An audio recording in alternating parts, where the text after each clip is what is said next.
आज से 5 साल पहले हम लोग मिले थे। हम लोगों ने लव मैरिज की थी, शादी की थी।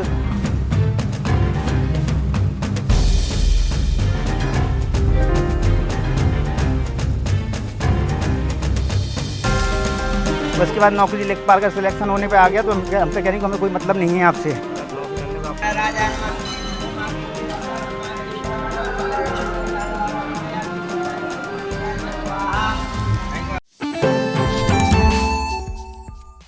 PN Sehgal Inter College, Kanwakheda, Sitapur. Admissions open for session 2024-25 for class 9th and 11th. Trained, highly qualified and experienced staff. Transport facility available. Value-based education system. Contact now for your children's bright future.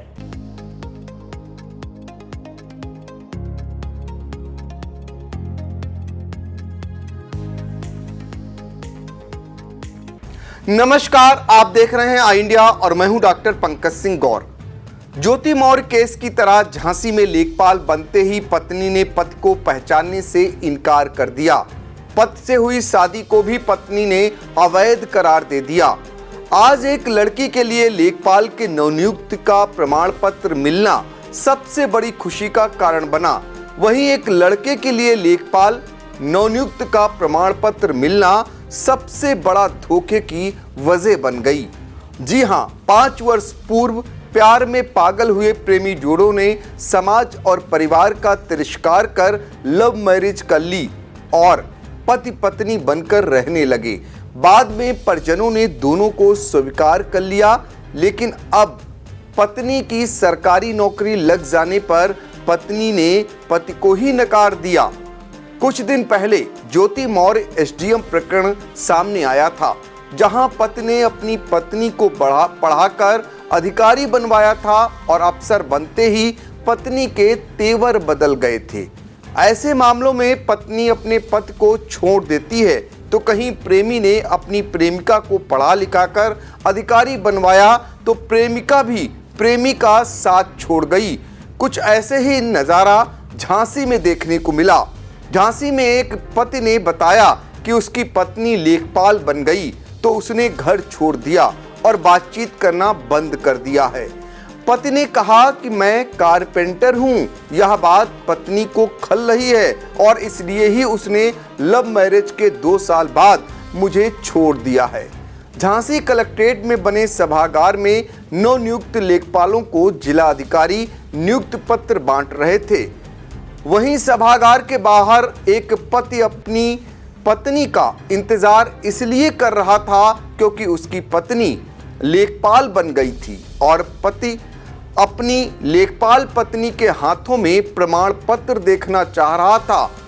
ऐसे में पति सभागार के बाहर अपनी लेखपाल पत्नी का इंतजार करता ही रह गया और लेखपाल पत्नी अपने पति को झांसा देकर लेखपाल की नियुक्त प्रमाण पत्र लेकर सभागार से कब निकल गई, पति को भनक तक नहीं लगी। पति नीरज विश्वकर्मा ने बताया कि वह कारपेंटरी का काम करता है। करीब 5 साल पहले उसकी मुलाकात ऋचा से हुई थी और फिर दोनों दोस्त बन गए थे। इसके बाद जल्द ही दोनों एक दूसरे से प्यार कर बैठे। दोनों ने ओरछा में मंदिर में जाकर शादी की, जिसका रजिस्ट्रेशन भी हुआ। अपनी पत्नी को अधिकारी बनाने की चाहत पाले नीरज ने अपनी पत्नी को पढ़ाने का बीड़ा उठाया। पति नीरज दिन रात कारपेंटरी का काम करके पैसा कमाता और अपनी पत्नी की पढ़ाई में लगाता चला गया। इसी बीच साल 2022 में उत्तर प्रदेश सरकार ने लेखपाल भर्ती निकाली। लेखपाल भर्ती का फॉर्म खुद नीरज लेकर अपनी पत्नी ऋचा के पास आया। ऋचा ने अपने पति के साथ ऑनलाइन लेखपाल का फॉर्म भरा। साल 2023 में लेखपाल की परीक्षा हुई और ऋचा ने परीक्षा पास कर ली। पत्नी ऋचा अपने पति के साथ लखनऊ तक गई अपने कागजातों के वेरिफिकेशन के लिए। पत्नी के लेखपाल बनने की खुशी में पति नीरज उत्साहित था और अपने परिवार में इसकी खुशी भी मनाई। 18 जनवरी 2024 को पत्नी ऋचा ने अपने पति से कहा कि उसे बीकेडी कॉलेज किसी काम से जाना है। इस पर पति नीरज ने अपनी पत्नी को हंसी खुशी बीकेडी कॉलेज जाने की इजाजत दे दी। पति नीरज को किसी गमी में जाना था तो वह वहां चला गया। नीरज शाम को घर लौटा तो उसने अपनी पत्नी को अपने घर में नहीं पाया। नीरज ने अपनी पत्नी के वापस आने का काफी देर इंतजार किया। कई घंटे बीत जाने के बाद जब पत्नी ऋचा वापस नहीं आई, इसके बाद नीरज ने अपनी पत्नी की खोजबीन शुरू कर दी। ऋचा शहर कोतवाली थाना क्षेत्र के सत्यम कॉलोनी में रहती थी। पति नीरज अपनी पत्नी की तलाश में अपनी ससुराल सत्यम कॉलोनी पहुंच गया।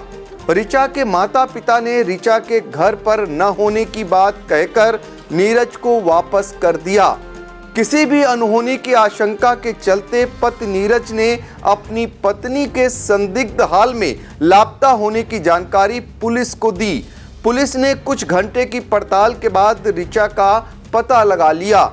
जब ऋचा कोतवाली पहुंची, उसके बाद जो सच्चाई सामने आई, पति नीरज के पैरों तले जमीन खिसक गई।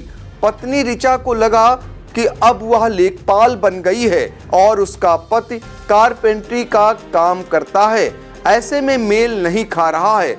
पति नीरज का आरोप है कि लेखपाल बनते ही उसकी पत्नी ने उसे छोड़ दिया, उससे बातचीत बिल्कुल बंद कर दी, फोन भी करना बंद कर दिया। पति नीरज को मालूम पड़ा कि उसकी पत्नी लेखपाल नवनियुक्त का प्रमाण पत्र लेने कलेक्ट्रेट गई हुई है। नीरज अपनी पत्नी की तलाश में कलेक्ट्रेट के सभागार में आ गया और चारों तरफ अपनी पत्नी को खोजने लगा।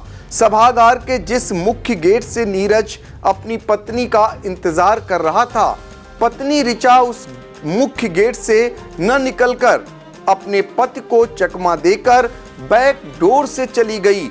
पति नीरज ने अपनी पत्नी को लेखपाल कैसे बनाया, रो रो कर अब बताता फिर रहा है। क्या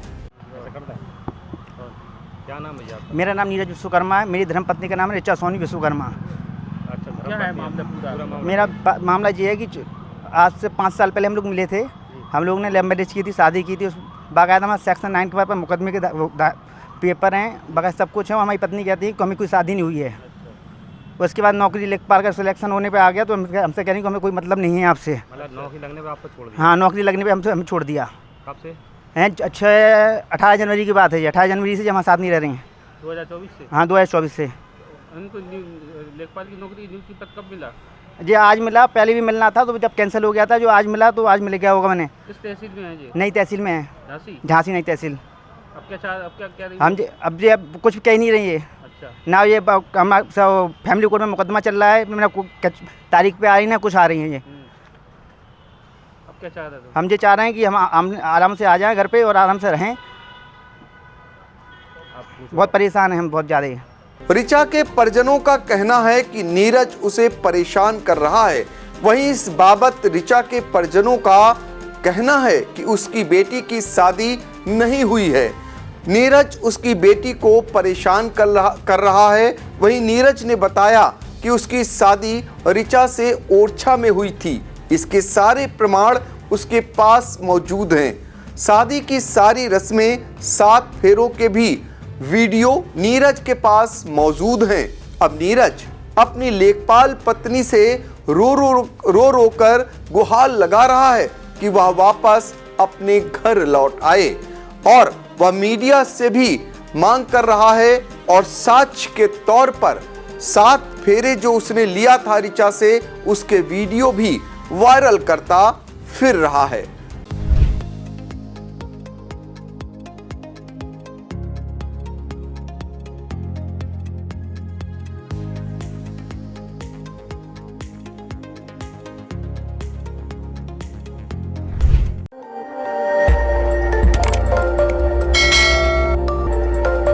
खबर आपकी, नजर हमारी। देखते रहिए आई इंडिया।